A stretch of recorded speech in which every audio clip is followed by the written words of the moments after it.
Hello friends, मैं हूं सुदर्शन प्रकाश और आप देख रहे हैं यूट्यूब चैनल गुरु चकाचक। दोस्तों, ये 26 अगस्त का करंट अफेयर्स है। वीडियो के बीच में आपसे एक क्वेश्चन पूछूंगा जिसका आंसर आपको कमेंट बॉक्स में देना है। आज के करंट अफेयर्स का पीडीएफ आपको गुरु चकाचक के टेलीग्राम ग्रुप में मिलेगा। टेलीग्राम ग्रुप का लिंक डिस्क्रिप्शन बॉक्स में है और साथ ही इसका पीडीएफ आपको डिस्क्रिप्शन बॉक्स में दिए गए लिंक पर क्लिक कर भी डाउनलोड कर सकते हैं। तो चलिए शुरू करते हैं। आज का पहला क्वेश्चन है, माई IAF ऐप किसने लॉन्च किया है? 4 ऑप्शन है, वायुसेना, जल सेना, थल सेना। इनमें से कोई नहीं। सही आंसर है ए, वायुसेना। वायुसेना प्रमुख राकेश कुमार सिंह भदौरिया ने माई IAF नामक एक नया मोबाइल एप्लीकेशन लॉन्च किया है। इस ऐप को भारतीय वायुसेना में शामिल होने के इच्छुक उम्मीदवारों को करियर से संबंधित जानकारी और विवरण प्रदान करने के लिए लॉन्च किया गया है। अब जानते हैं इस ऐप के बारे में। इस ऐप को डिजिटल इंडिया पहल के तहत centre for development of advance computing के सहयोग से विकसित किया गया है। यह ऐप सिंगल डिजिटल प्लेटफॉर्म के रूप में कार्य करेगा, जहां उपयोगकर्ता भारतीय वायुसेना में अधिकारियों और एयरमैन दोनों के लिए चयन प्रक्रिया, प्रशिक्षण पाठ्यक्रम, वेतन और भत्तों आदि के विवरण की जानकारी हासिल कर सकेंगे। साथ ही इस ऐप में भारतीय वायुसेना के इतिहास और वीरता की झलक भी मिलेगी। अब भारतीय वायुसेना के बारे में जानते हैं। भारतीय वायुसेना, जिसे इंडियन एयरफोर्स भी कहते हैं, वह भारतीय सशस्त्र सेना का एक अंग है जो देश के लिए वायु युद्ध, वायु सुरक्षा और वायु चौकसी का काम करती है। इसकी स्थापना 8 अक्टूबर 1932 को किया गया था। आज़ादी के पूर्व इसे रॉयल इंडियन एयरफोर्स के नाम से भी जाना जाता था।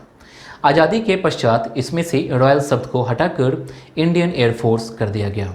इसका मुख्यालय नई दिल्ली में है। नेक्स्ट क्वेश्चन है, किस देश ने अपने 5वें ग्रिफन 9 सीरीज के पृथ्वी अवलोकन उपग्रह को सफल लॉन्च किया है? 4 ऑप्शन है, अमेरिका, चीन, रूस, जापान। सही आंसर है बी, चीन। चीन ने उत्तर पश्चिम चीन के जियोकान सैटेलाइट लॉन्च सेंटर से अपने 5वें पृथ्वी अवलोकन उपग्रह ग्रिफन 9 को सफलतापूर्वक लॉन्च किया है। यह एक ऑप्टिकल रिमोट सेंसिंग उपग्रह है जिसे लॉन्ग मार्च 2D वाहक रॉकेट द्वारा कक्षा में भेजा जाएगा।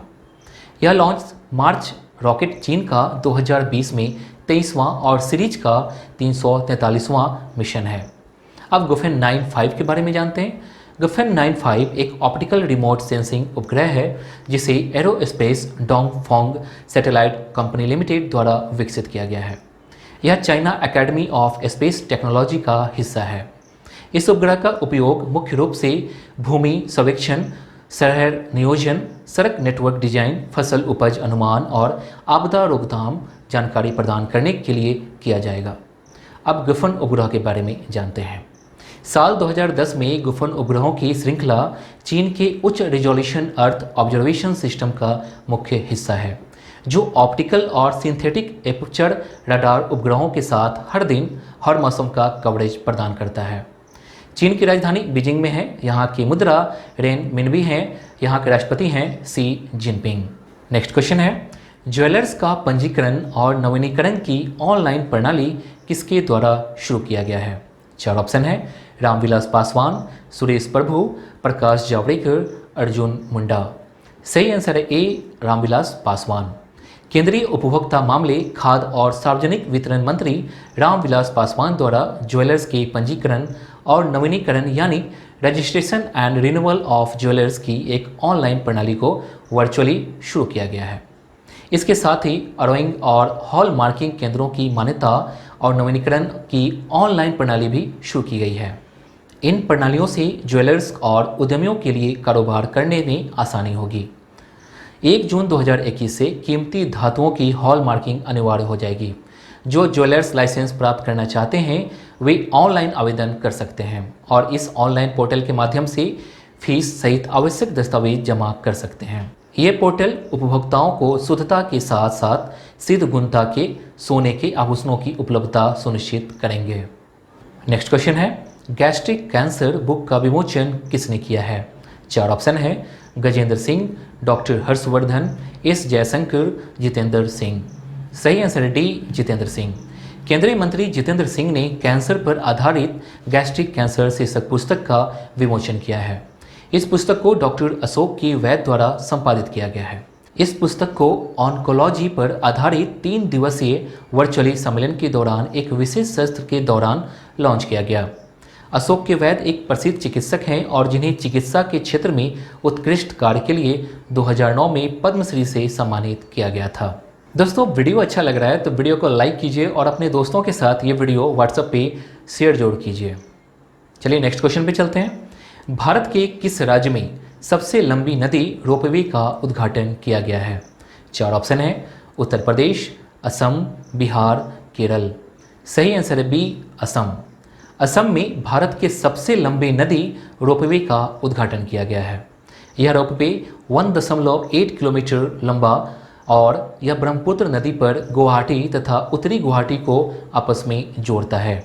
यह नई रोपवे सेवा गुवाहाटी और उत्तरी गुवाहाटी के बीच यात्रा के समय को कम करेगी और इससे पर्यटन क्षेत्र में मजबूती मिलने की उम्मीद है, क्योंकि यह लोगों को गुवाहाटी शहर, शक्तिशाली ब्रह्मपुत्र मोरद्वीप पर उमानंद मंदिर सहित जैसी जगह पर आसानी से पहुंचने में सक्षम बनाएगा।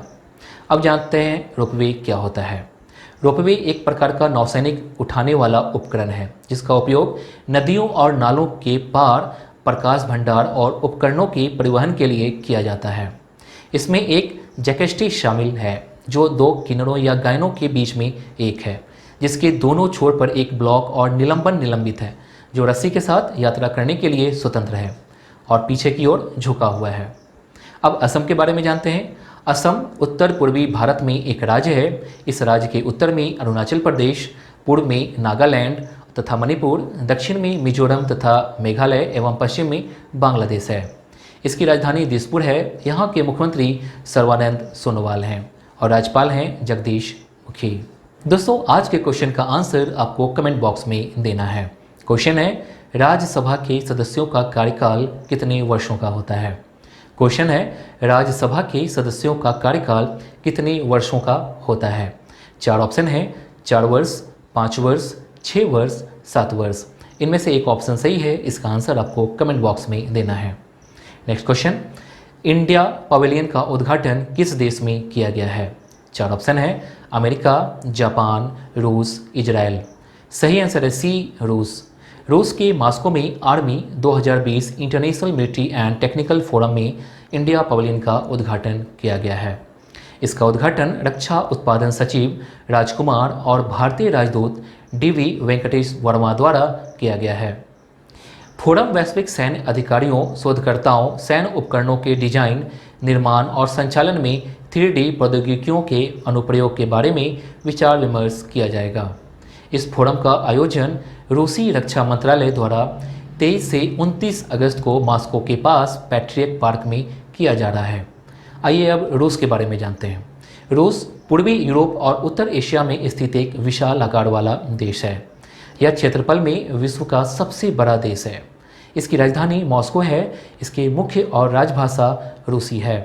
यहाँ के राष्ट्रपति हैं व्लादिमीर पुतिन। नेक्स्ट क्वेश्चन है, UEFA चैंपियंस लीग 2019 से 20 किसने जीता है? 4 ऑप्शन है, मैनो सिंघोई, डिसूजा जैन, सेंट जर्मन, बायर्स म्यूनिख। सही आंसर है D, Bayern Munich. German sports club Bayern Munich ने पेरिस सेंट जर्मन को 1-0 से हराकर UEFA चैंपियंस लीग 2019 से 20 का खिताब अपने नाम कर लिया है। इसका फाइनल पुर्तगाल के लिस्बन में खेला गया था। इसके साथ ही बायर्न म्यूनिख टूर्नामेंट के दौरान अपने सभी मैच जीतने वाले पहले यूरोपीय कप विजेता बन गया है। यह उनका 6ठा यूरोपीय चैंपियंस लीग है। UEFA का फुल फॉर्म होता है union of European football association. UEFA champions league Europe में शीर्ष फुटबॉल क्लब के लिए 1955 के बाद से यूरोपीय फुटबॉल संघों के द्वारा आयोजित एक वार्षिक महाद्वीपीय क्लब फुटबॉल प्रतियोगिता है। इसे मूल रूप से यूरोपीय चैंपियंस क्लब या यूरोपीय कप के रूप में जाना जाता है। नेक्स्ट क्वेश्चन है, भारत सरकार ने मुंबई शहरी परिवहन परियोजना के लिए किस बैंक के साथ समझौता किया है? 4 ऑप्शन है, IDB, IFC, AIIB, ADB। सही आंसर है सी, AIIB। भारत सरकार, महाराष्ट्र सरकार, मुंबई रेलवे विकास निगम और AIIB के बीच 500 मिलियन अमेरिकी डॉलर की मुंबई शहरी परियोजना 3 के ऋण समझौते पर हस्ताक्षर किए गए हैं। AIIB का full form Asian infrastructure investment bank होता है।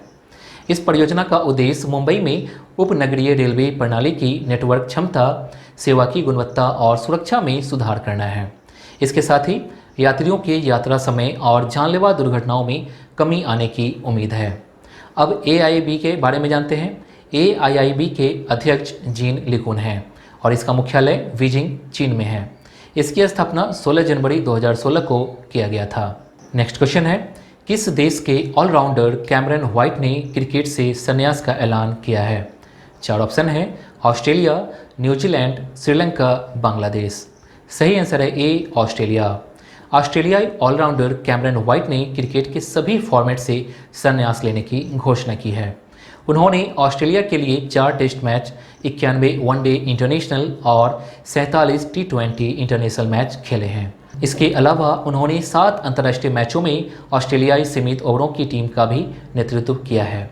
अब ऑस्ट्रेलिया के बारे में जानते हैं। ऑस्ट्रेलिया ऑस्ट्रेलियाई राष्ट्रमंडल दक्षिण गोलार्ध महाद्वीप के अंतर्गत एक देश है। इसके उत्तर में इंडोनेशिया, पूर्व में तिमोर और पापुआ न्यू गिनी, उत्तर पूर्व में सोलोमन द्वीप, न्यू कैलेडोनिया और दक्षिण पूर्व में न्यूजीलैंड है। इसकी राजधानी कैनबरा है। यहाँ के प्रधानमंत्री स्कॉट मॉरिसन हैं। यहाँ की मुद्रा ऑस्ट्रेलियन डॉलर है। नेक्स्ट क्वेश्चन है, महिला ब्रिटिश ओपन 2020 का खिताब किसने जीता है? 4 ऑप्शन है, मनीषा क्यून, सोफिया पापोव, अनुराधा सिंह, कुमारी गीता। सही आंसर है बी, सोफिया पोपोव। जर्मनी की गोल्फर सोफिया पोपोव ने वीमेन ब्रिटिश ओपन 2020 का खिताब जीत लिया है। उन्होंने यह खिताब स्कॉटलैंड के रॉयल ट्रॉन में 2 स्ट्रोक से थाईलैंड की जैस्मीन सुवानापुरा को हराकर जीता है और इसके साथ ही वह LPGA टूर का प्रमुख खिताब जीतने वाली जर्मनी की पहली महिला गोल्फर बन गई हैं। आइए अब जर्मनी के बारे में जानते हैं। जर्मनी यूरोप महाद्वीप में स्थित एक देश है। जर्मनी की उत्तरी सीमा पर उत्तरी समुद्र, डेनमार्क और बाल्टिक समुद्र, पूरब में पोलैंड और चेक गणराज्य, दक्षिण में ऑस्ट्रिया और स्विट्जरलैंड और पश्चिम में फ्रांस, लक्सेमबर्ग, बेल्जियम और नीदरलैंड है। इसकी राजधानी बर्लिन है। यहाँ की मुद्रा यूरो है और यहाँ के राष्ट्रपति फ्रैंक वाल्टर स्टीनमेयर हैं। दोस्तों, कल मैंने आपसे क्वेश्चन पूछा था। क्वेश्चन था, अर्जुन पुरस्कार किस क्षेत्र में उत्कृष्टता के लिए दिया जाता है? 4 ऑप्शन दिए गए थे, जिनमें सिनेमा, साहित्य, खेलकूद, विज्ञान। इसका सही आंसर सी है, खेलकूद। अर्जुन पुरस्कार खिलाड़ियों को दिए जाने वाला एक पुरस्कार है जो भारत सरकार द्वारा खेल के क्षेत्र में उत्कृष्ट प्रदर्शन के लिए दिया जाता है। इस पुरस्कार का प्रारंभ 1961 में हुआ था। इसमें पुरस्कार स्वरूप 5 लाख रुपए की राशि, अर्जुन की कांस्य प्रतिमा, एक प्रशस्ति पत्र दिया जाता है। ये पिछले 3 वर्षों में अंतर्राष्ट्रीय स्तर पर लगातार अच्छा प्रदर्शन करने वाले और नेतृत्व, खेल भावना और अनुशासन जैसे गुणों का प्रदर्शन करने वाले खिलाड़ियों को दिया जाता है। आज का क्वेश्चन मैं पहले ही पूछ चुका हूँ, फिर भी आपको यहाँ क्वेश्चन दिख रहा है। इसका आंसर आपको कमेंट बॉक्स में देना है। तो दोस्तों, आज के लिए बस इतना ही। उम्मीद है कि ये वीडियो आपको पसंद आई होगी। पसंद आई तो वीडियो को लाइक कीजिए और अपने दोस्तों के साथ ये वीडियो शेयर जरूर कीजिए।